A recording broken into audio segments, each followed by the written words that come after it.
Y ay, no sé dónde me quedo. ¿Cómo me quedo? Pausa, dame un segundo que ya.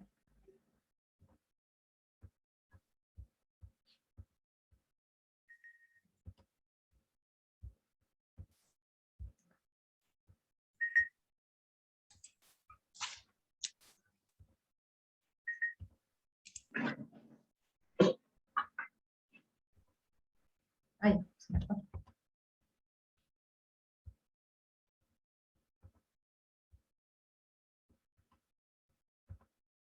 Ay, ya voy, esperen, ténganme paciencia. Es que justo tengo el cursor ahí al ladito. Voy a correr esto un poco.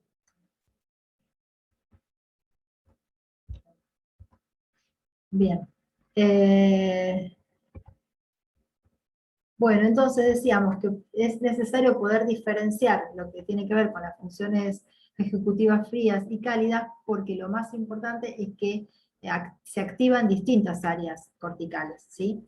Y en los procesos de aprendizaje, si bien nosotros vamos a trabajar con las funciones ejecutivas frías, porque vamos a tratar de armar propuestas vinculadas a estimular las áreas justamente de la planificación, de la anticipación, de la flexibilidad, estas cuestiones que son fundamentales para el aprendizaje, no podemos descuidar estas áreas que tienen que ver con las funciones ejecutivas calientes, porque puede que también nos ayuden cuando queremos pensar en alguna estrategia didáctica, ¿no? Como de golpe irrumpir con algo que haga que se activen esas áreas.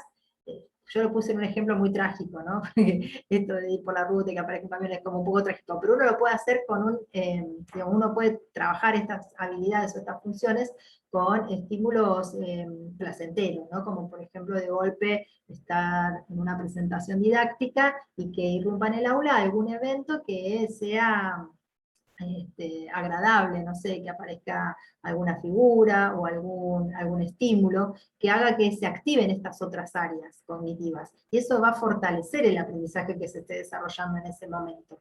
¿Se entiende? Porque vieron que hablamos un montón de cómo activar distintas áreas cerebrales al momento de diseñar propuestas didácticas y pedagógicas. Y cuando proponemos estos métodos, esta modalidad más que métodos, es porque sabemos que justamente es lo que va a enriquecer la posibilidad de que se hagan nuevas conexiones. Entonces, es interesante pensarlo para poder sostener aprendizajes de modo más controlado, ¿no? Bien. Bueno, entonces, estuvimos trabajando o conversando acerca de los circuitos de la memoria. O sea, estamos dando todo neuropsicología en una clase, pero la idea era hacer un repaso porque tiene que ver justamente con esto que decimos de la cognición y el aprendizaje, ¿sí? Estuvimos hablando de los sistemas de memoria, hablamos de las funciones ejecutivas, cada una de estas cuestiones amerita mucho más despliegue teórico. Esto es apenas un resumen, una síntesis, y ahora nos vamos a dedicar un poquitito a esto que hablamos del procesamiento visoespacial, que justamente tiene que, se da de manera quizás más explícita en los niños más pequeños, cuando hacen este tipo de exploración ambiental, pero que es una de las áreas que nos va a ayudar a ir desarrollando y justamente estimulando áreas que después van a ir permitiendo armar un esquema mental y que permita un cierto control sobre las cuestiones visoespaciales, que las vamos a trasladar después a la escritura, a la construcción geométrica, ¿sí? A la representación gráfica, eh, y que esto se va a poner muy en evidencia en las producciones de los niños en procesos de aprendizaje, ¿sí? Entonces es interesante pensar que estos aspectos o estos procesamientos más visoespaciales tienen que ver con esta capacidad de poder integrar y organizar el espacio visual, que como decíamos recién, tiene que ver con la producción, con la capacidad después de representar en el espacio gráfico, y que van a constituir una función que se realiza en forma simultánea y en forma interactiva con el análisis e integración de los objetos visuales. O sea, lo que me va a permitir, perdón, justamente esta organización espacial es generar un tipo de análisis y de vínculo con la organización de los objetos en el espacio, y, y dentro de esa organización de objetos, qué lugar o qué espacio ocupo en esa acción, ¿sí? Entonces vamos a ver que va a haber un espacio más egocéntrico, en donde la acción va a estar más dirigida hacia el propio cuerpo, ¿sí? Hasta sistemas más alocéntricos, en donde la acción va a estar más dirigida hacia los extremos más lejanos de mi cuerpo. Entonces yo puedo tener un procesamiento visual más centrado en mi movimiento, cuando tengo que manejar con, no sé, agarrar un celular, agarrar una lapicera. Esto va a ir más vinculado a mi campo de acción, ¿sí? Pero va a haber un sistema más alejado de mi acción visoespacial, que va a tener que ver con cómo yo imaginalizo el espacio externo, ¿sí? Entonces poder pensar que esto nos va a permitir, por ejemplo, organizar un sistema de coordenadas, como puede ser en este juego, ¿no? Que es bien visoespacial. Entonces, si yo estoy jugando este juego, ¿no? Eh, y, y no sé dónde tienen los barcos ubicados mi contrincante, no tengo ni idea de dónde está ubicado, y yo empiezo a armar un código de descifrado, y voy ubicando esto, si le voy a empezar a dar lugar a ese espacio geográfico que tiene el contrincante, que yo no lo tengo presente, no sé cuál es, pero lo puedo empezar a construir a partir de que tengo un esquema mental que me va a permitir a mí organizar ese espacio visual eh, e imaginado, que lo puedo concretizar a partir de esta posibilidad de codificar esa información que es visoespacial, ¿sí? Eh, Bien, entonces bueno, tenemos infinidad de posibilidades de trabajarlo esto, desde los juegos al estilo que mencionaba recién, a, por ejemplo, cómo organizo una respuesta en este juego. No sé si lo deben reconocer, ¿no? 5 en línea. Y de qué manera, cómo tengo que organizar mi respuesta para acomodar en este espacio geográfico, en este espacio, digamos, tridimensional, los objetos, para poder tener una respuesta exitosa y anticipar lo que pueda hacer mi contrincante, ¿no? Que eso es fundamental. Eh, y esto es muy interesante porque, como les decía, son áreas que se empiezan a desarrollar de manera más temprana en los niños pequeños, cuando empiezan a organizar sus movimientos, ¿sí?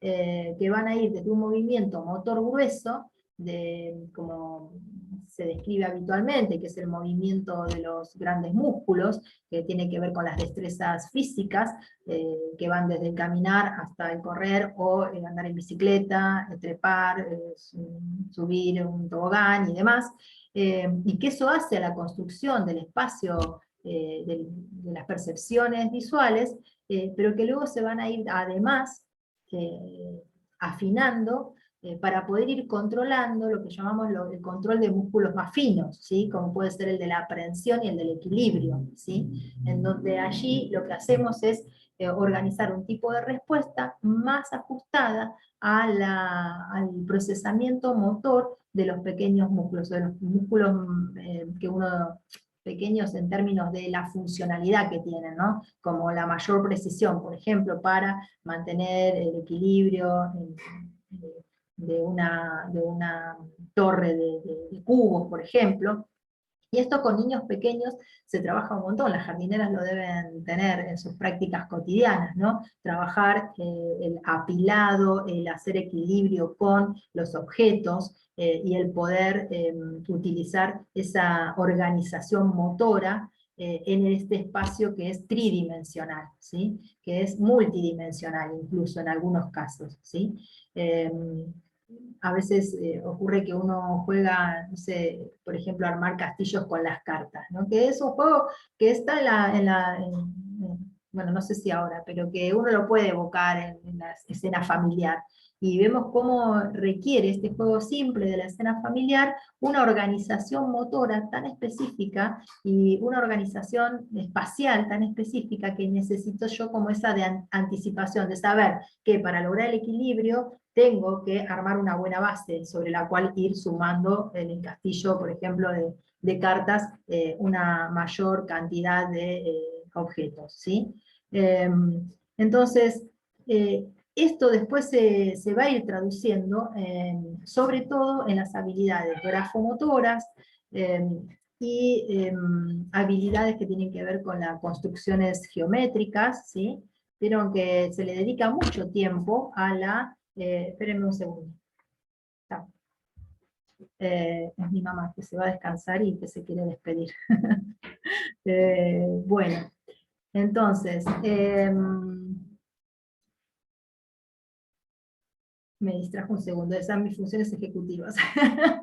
Son las funciones ejecutivas en caliente. Bien, entonces decíamos que es importante poder trabajar estos aspectos porque son los que se van a traducir después en las habilidades que se van a utilizar en las... sí, la verdad que sí. Eh, bueno, no digo al chat. Bien, creo que ya... bien, entonces, en estas cuestiones del procesamiento visual y del procesamiento espacial, como decíamos recién, es necesario estar atentos porque podemos pensar, como dijimos en el principio de la clase, poder pensar que si algo no está funcionando bien en esta acomodación espacial, bien, yo estaba comentando esto de que las jardineras lo deben tener re claro de cómo los nenes arman, por ejemplo, torres con cubos. Ahora, si vemos un nene que cuando está armando la torre, hay como una cierta dificultad para lograr ese armado y que se le quiere ponerlo, pero se le cae, y esto puede estar dándonos cuenta de que hay algo en el procesamiento motor que puede estar indicándonos algo, y eso hay que prestarle atención, ¿sí? En general, esto suele estar asociado con lo que, si uno lo viera desde el lado de la dificultad o del trastorno, hablaríamos de un trastorno del tipo dispráxico, ¿no?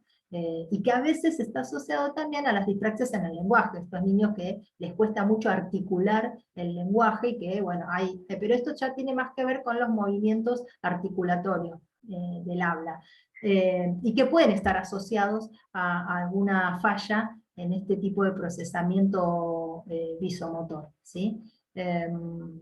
Entonces es interesante poder estos trabajos que se hacen mucho en jardín vinculados a la organización en el espacio, la interacción con el espacio. También se utiliza, no sé si las jardineras me van a ayudar, se utilizan esto, por ejemplo, de el dibujar sobre el piso las letras y hacer el recorrido con el cuerpo, que es una de las estrategias que es interesante de ver porque permite ir fijando en el sistema de memoria, desde lo motor más grueso hasta lo más fino, la forma de la letra, por ejemplo, ¿no? Y el desplazamiento en el espacio, el desplazamiento motor. Y por eso esta cuestión vinculada a lo espacial, ¿sí? Bien. Y ya como para ir terminando, estas cuestiones que decíamos recién, de las dificultades en la coordinación motora, que pueden estar vinculadas a luego, esto como decíamos siempre, ¿no? Como ir poniendo los semáforos en amarillo para ir detectando lo más temprana posible, alguna cuestión específica en el aprendizaje, ¿sí? A veces son muy comórbidas de lo que tienen que ver con las cuestiones del TDAH, del trastorno de atención por hiperactividad, que son esto que se describen como los chicos que les cuesta la coordinación. Los chicos con este tipo de condición suelen ser bastante descoordinados, les cuesta, tienen lo que se describe muchas veces como torpeza motora, ¿sí? y que está asociado con ciertas fallas en la coordinación motora. Y que a veces está asociado también con algunas cuestiones conductuales que pueden darse como ciertas cuestiones disruptivas, porque el chico con una dificultad en la coordinación motora es el chico torpe que termina impactando en su vínculo, en sus cuestiones más de socialización, ¿no? Y que bueno, que a veces es importante identificarlo tempranamente para poder trabajarlo. En general, quienes trabajan muy bien con este tipo de condiciones, de trastorno de la coordinación me refiero, son las terapistas ocupacionales, ¿sí? Tienen una formación muy importante en el abordaje de este tipo de condiciones. Bueno, yo voy a, bueno, acá un poquito algunas cuestiones de lo que uno puede llegar a encontrar después como consecuencia, ¿no? Si algo de todos estos mecanismos o de estas habilidades cognitivas, que seguramente ustedes la van a ir profundizando más en materias específicas, pueden aparecer como consecuencia de disfunciones en estas áreas cognitivas, asociaciones vinculadas con los trastornos específicos de aprendizaje, como puede ser la disgrafía, la dislexia, la discalculia, ¿sí? Bueno, esto era un poquito así como a modo de presentación y de síntesis de todo el sistema cognitivo y de todas las áreas del sistema cognitivo que están involucradas en los aprendizajes. Bien, un poco intenso, no sé si quieren hacer algunas preguntas, podemos volver sobre estos temas cuando en la próxima clase, si les parece, quieren ir mirando y una vez que van leyendo. Profe, yo le quiero preguntar si es que en el próximo parcial van a estar los capítulos estos que se subieron, que no se Mira, ven me bien. parece que está faltando muy poquito, si no me equivoco, tengo que revisar, pero creo que en la bibliografía hay, están repartidos, por ejemplo, del libro de Enjaen hay bibliografía, está subido todo el libro, ¿sí?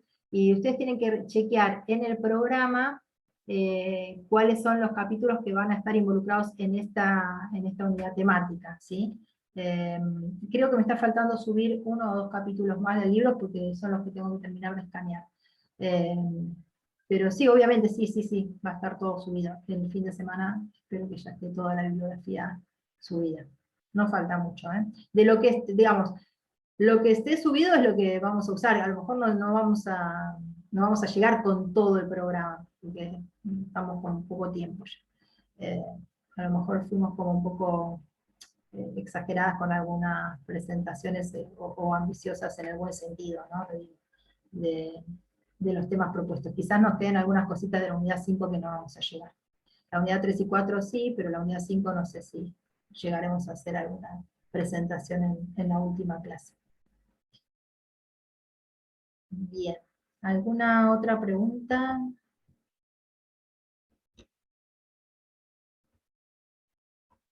Yo no es una pregunta, es una asociación que hacía, digo, cuando uno toma apuntes, a medida que estás con la parte sensoria de lo auditivo, este corto plazo, memoria de corto plazo y de trabajo para ir registrando y que nada se te pierda en el camino, y seguir prestando atención, es como un circuito así, que a mí muchas veces me pasa que digo, ¿qué fue lo que dijo? Y ahí es donde uno recurre a lo mejor al video y eso como para tomar parte, pero es como que veía a las tres funcionando al mismo, es un circuito con esas tres tipos de memorias. Sí, totalmente, sí, son los procesamientos digamos, el proceso cognitivo que involucra los subdominios de la memoria. Son estos subdominios que están en interacción de forma permanente. ¿Vieron en el cuadrito este donde está la síntesis, que están todas las memorias de la sensorial y demás? Bueno, ese cuadrito se lo voy a dejar en el Power porque en la bibliografía no está, pero tiene que ver con eso, con lo que acabas de decir, que son sistemas que están en interacción continua, ¿eh? Y que están, no solo yo lo llevo a los procesos de aprendizaje, pero es en la vida, ¿no? Todo el tiempo. Lo que pasa es que en el proceso de aprendizaje es donde más le tenemos que poner atención, porque de ahí tienen que salir nuestros diseños didácticos, nuestros diseños curriculares, de ahí tienen que salir nuestros diseños terapéuticos, basándonos en poder ver cómo estas áreas cognitivas están involucradas en los procesos de aprendizaje. Más allá de que están en la vida, ¿no? Son parte. Pero digo, y esto que decís, nos pasa a nosotras en la edad adulta aprendiendo un tema nuevo. Exactamente lo mismo. O sea, utilizamos los mismos circuitos de memoria, solo que en los niños, como dijimos antes, hay mucha más plasticidad, y eso nos permite, si tomamos las palabras de De Haen, utilizar lo que él llama reciclado neuronal, que es distinto, un poquitito se diferencia de lo que llamamos plasticidad neuronal, porque es esa posibilidad de que en el niño con algún tipo de dificultad le podamos generar estímulos que le permitan hacer reconexiones o conexiones nuevas, ¿sí? Que le permitan hacer esto que decimos, que le puedan dar a un circuito neuronal una nueva función, que puedan reciclar esa función. Entonces, más allá de que nos pase en nuestros aprendizajes de adultos, que es interesantísimo que lo podamos pasar por nuestra propia experiencia, saber que en los niños tenemos una gran oportunidad de intervención, ya sea en los aprendizajes típicos, como cuando hay alguna desviación, algún niño que tiene algún tipo de desviación, y que necesitamos hacer algún tipo de estímulo diferencial. Bien, ¿algún otro comentario?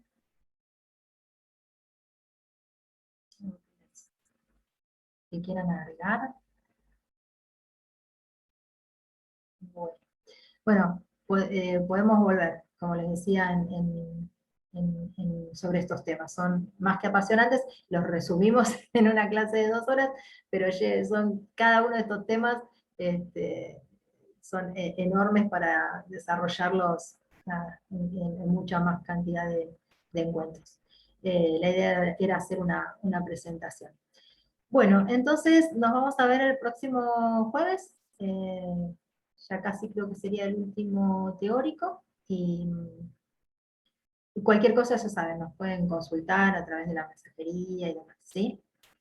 Y espero que ya el sábado, yo quisiera que ya antes tengamos las respuestas a los parciales. Profe, ¿le hago una consulta? Sí, Yo sí. sé que la clase pasada fue explicativa, me surgió de que no pude estar en la clase. ¿La va a subir a la clase del jueves pasado? Sí, Estuve al obvio, principio y al sí, final, obvio. pero me perdí todo lo hermoso Obvio. que estuvo la clase y me lo perdí, y envié Obvio, ya varios sí. mensajes La a ver si clase lo podía pasada no subir. la subí, Sí, no la subí. Ok, bien, no. sí. Gracias por recordarlo. Gracias Sí, por porque... favor, lo podés subir porque estuvo Sí. hermosa, pero enganché solo el principio, el final, y me quedé con ganas de verlo, el Gracias, resto. sí, bueno que me lo recordás, porque así lo voy a subir. Yo cambié de dispositivo y sí, lo voy a subir en breve. Lo mismo que la Bueno, de hoy. muchísimas gracias, profe. No, por favor, a ustedes, chicos, chicas. Bueno, nos despedimos entonces y nos vemos el próximo jueves. Que estén bien. Buena Bueno, semana. hasta el Chao, próximo chao. jueves. Gracias, buenas semana. noches, profe. A Gracias, ustedes. profe. Semana. Gracias, profe. Gracias Gracias, a profe. ustedes. Chao, chao.